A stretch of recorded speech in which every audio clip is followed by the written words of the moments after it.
All right, good day, hi, and welcome. My cat's down there being a pest. He's like, hey, where's my food? I only ate 5 times today. Quiet, Gazoo. Noisy little bugger. He takes those fits every now and then, just like, hey, where's everybody? He'll do that like 5 o'clock in the morning. And as soon as you wake up, he goes, takes a nap. Yeah. Okay.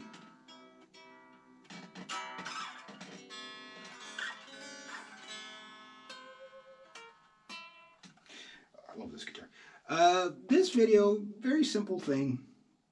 You know, I see, like, everybody does all kinds of great music channels and stuff like that. And, will I ever be to their level? I don't know. But, I have fun with it anyway. And I like sharing it, whether people like me sharing or not. I don't care. I'm one of those guys, say what you want. Yeah, you suck. Get off the internet. You should never make videos again. Does it annoy you? Because if it does, I'll make more. But something I learned a long time ago. Yes, here we go again. Back in the 90s. When I was in bands, right?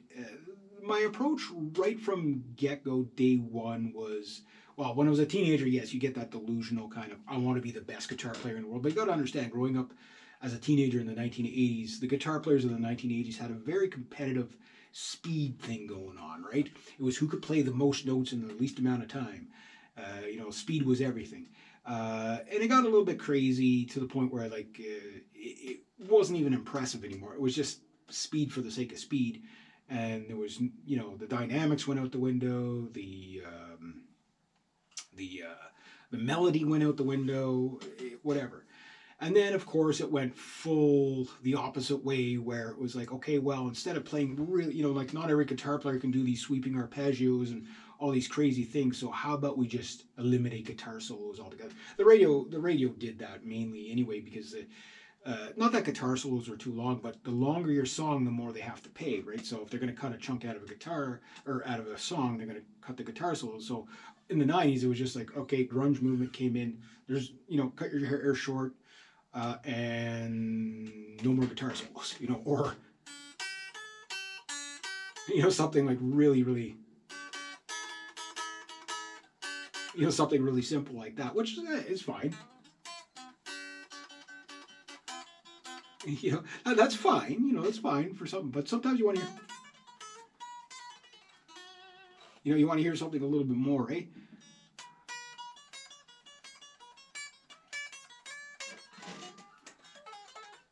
Whatever, and you get a little more creative with it. But that aside, what really led to that is people taking it too seriously. And one thing, when I was in a band, there was guys that were, and I'm sure anybody listening to this that's been in bands, you've probably heard it. It doesn't change. You would hear this in 1950. You would hear this now. If I don't make it by this day, if we don't make it in 6 months, that's it. I'm giving up. I'm quitting, and whatever. Like, they put so much emphasis on where they want to be, but they don't worry about how they're going to get there. You know what I mean? Like, it's like, okay, well, why are you playing the music in the first place? Is it just for fame, and you got to get a record deal, and you got to, that's an ancient concept now. There's no more CDs. There's no more, they're there, but people don't buy music that way anymore. People basically want to listen to music for free, right? That's never changed. It's just you can get access to music for free a lot easier now, right? So this idea of becoming like the next Megadeth or Taylor Swift or whatever is a very, very, very few people are going to be able to do that. Like, so few people, of all the musicians in the world, which is about 2 billion people that play some sort of an instrument. That's like 1/4 of the world population, right? And how many of them have you ever heard of? Many of you tuning in for the first time have ever heard of me before? You know what I mean? How do you not hear of me, right? But how many musicians are like me that you will never hear of?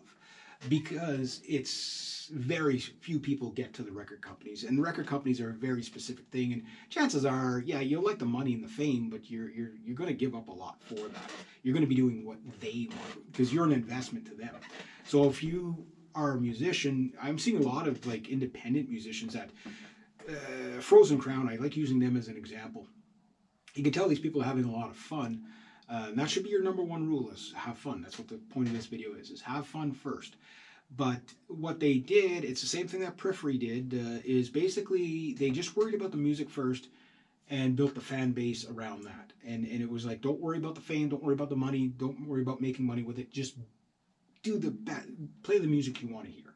You know what I mean? And that's guys having fun. And when they do, they tend to go a little bit further. Maybe not as big all at once. Because I mean, like, look at the pop scene. You get like bands that are the biggest around the world for like 2 months, and then you never hear from them again because they have like one hit wonder. Music industry made their money off of them. Now they, I mean, these guys usually, okay, if they never play another song publicly again, they're set for life. It doesn't matter. But in the sense that if you like music and you have to put enjoyment above the fame. You have to put having fun above the fame. You have to take it seriously. You have to, put your effort into it. And, I put a half-assed effort into it. But you have to put that as your number one thing, is having fun. And not taking it so seriously that you're uptight, because bands like that don't last anyway. The guy that's, if you miss one practice, that's it, you're out. Yeah. You miss 2 practices, you're out. Whatever. Those type of guys. Yeah. As soon as you hear that kind of language, just walk away from the guys, because you're never going to be able to please those people.